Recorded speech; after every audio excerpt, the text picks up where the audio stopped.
all rejections can be healed with time. In fact, some of them can turn out to be quite the greatest gifts you can receive. However, if it turns out to be time that's rejected you and you are Samurai Jack, that's probably the cruelest joke the universe can pull on you, and the worst part is it's not a coup that's done this to you, it is yourself. But wait, how can this be a gift for Samurai Jack in the end? Well, let's get into that. In this episode, Jack saves a village from some monstrous catastrophe. We don't exactly know what it is, but we know that they're very thankful for it, so they tell Jack about a location up on a mountain that can take him back home.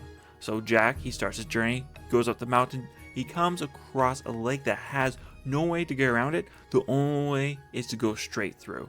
So Jack jumps into the lake, and as he's walking, it gets a little bit deeper, so he has to start swimming. But the moment he starts swimming, the lake sucks him down to the bottom of the lake, and he is forced to either crawl all the way to the other side of the lake or to crawl back to the shore that he just left.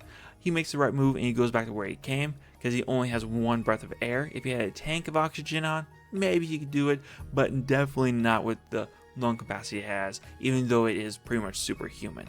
So Jack, he gets back to the shore, and just as he's looking around for a way to get across this unpassable lake, he sees a group of one-eyed Jawas coming up to the lake, summoning forth a monstrous creatures from the depth that will then let them ride across the lake. So Jack, he goes over to them, he hitches a ride, and as he's on the way over, the one-eyed Jawas tell him that, hey, this creature that we're on, it's a vastly intelligent creature that's been here for a millennium, and this is how you get across this lake. And Jack, he thinks about it, if the creature's been here for a millennium, maybe it knows where he can find the time portal.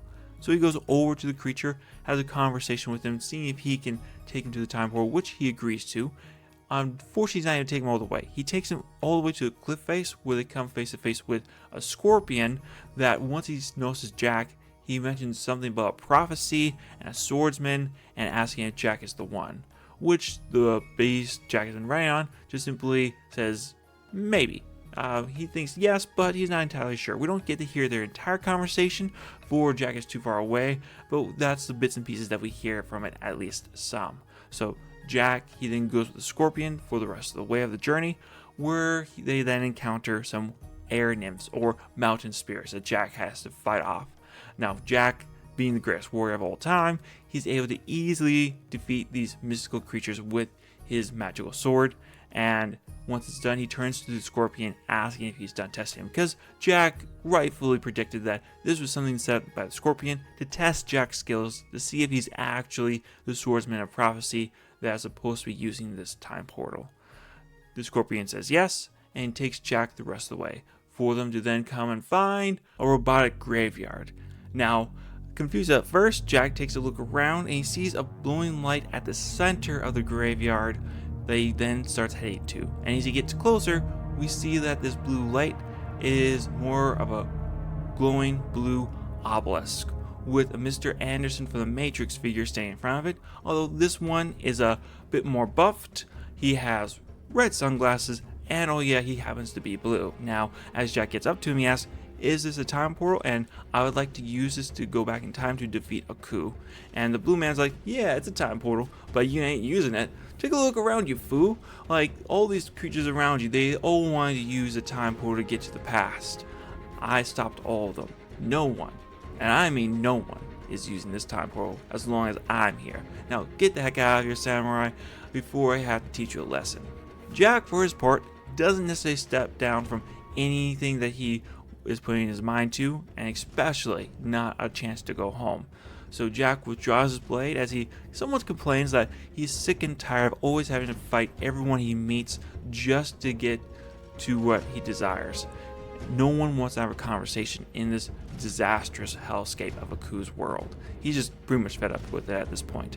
Now for the Blue Guardian's point, he just laughs and giggles and draws out his own katana, and the two start having at it. And it's a pretty fierce fight. In fact, Jack even mentions that this man is the most difficult opponent he's ever faced, even more so than the Scotsman. And the Scotsman has amazing fighting capabilities, but he has nothing on the Blue Guardian.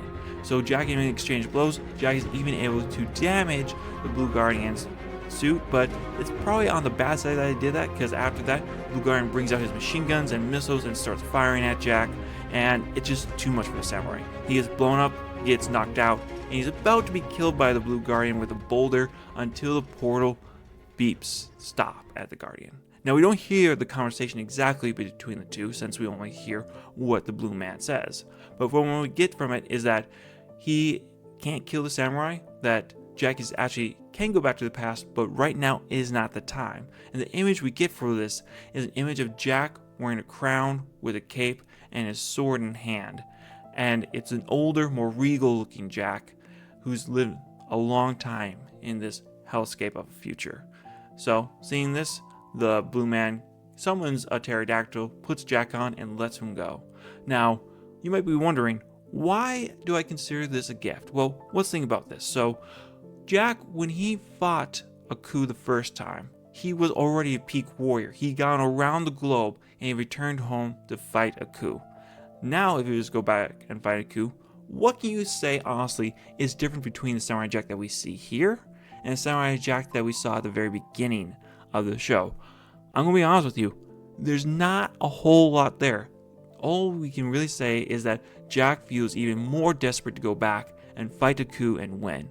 And that desperation has allowed him to heavily injure Aku on several occasions, but not land the finishing blow on him. I think there's at least one, maybe two reasons for that. First off, I think the first reason is that Jack is only trying to defeat Aku for himself. Yes, he says it's for the world, and yes, I believe Jack that he is a noble figure that wants to save the world, but in reality, it's that Aku has enslaved his parents, destroyed his country, and destroyed pretty much everything that has going on for Jack's life. Now, Jack has made amazing people on the way. I don't think he would change a thing except for Aku, which would probably change everything else, but that in his heart has to be a dark seed. He needs to replace that dark seed with something else. And we actually kind of get the answer to that something else in season 5 with Jack's girlfriend that he meets. That was someone who worked for Aku. But he meets her and he falls in love, and now he fights Aku not just for himself, but for his love to prevent the future that has occurred to her ever occurring again. So, I really think that the time portal, although it seems harsh and cruel to reject Jack, I think it's the greatest gift for Jack to allow him go forth and experience more in the world and become a greater ruler, king than you were before, with more wisdom and discernment, so you can more effectively combat Aku. Because Aku has played on Jack's eagerness, Jack's stubbornness, and Jack's willfulness several times throughout the series that a more mature, more well-rounded warrior would not so easily fall prey to. So I think that is the greatest gift that we have going on here. It's not an outright rejection, but it is wait and grow, samurai. Your time is not yet here. And who knows to say that time hasn't been doing this all the way through. From Jack going into space, he's had to make a choice between being a righteous person or going back into the past, which he made the right choice, to him finding the gem in the middle of the desert, where Aku was able to get a hold of it first and destroy it, to this situation now that he's been outright rejected. So far, you could say that this episode lines up perfectly with our theory that Jack needs something more in order to go back and defeat Aku. Now, I would love to hear if you guys agree with me, or more importantly, if you guys disagree with me. Leave a comment down below, leave a like if you liked the video, leave a dislike if you did not, and subscribe if you think I deserve to subscribe. Thank you very much, everyone. You have a wonderful day. I'll catch y'all later. Y'all take care now. Bye.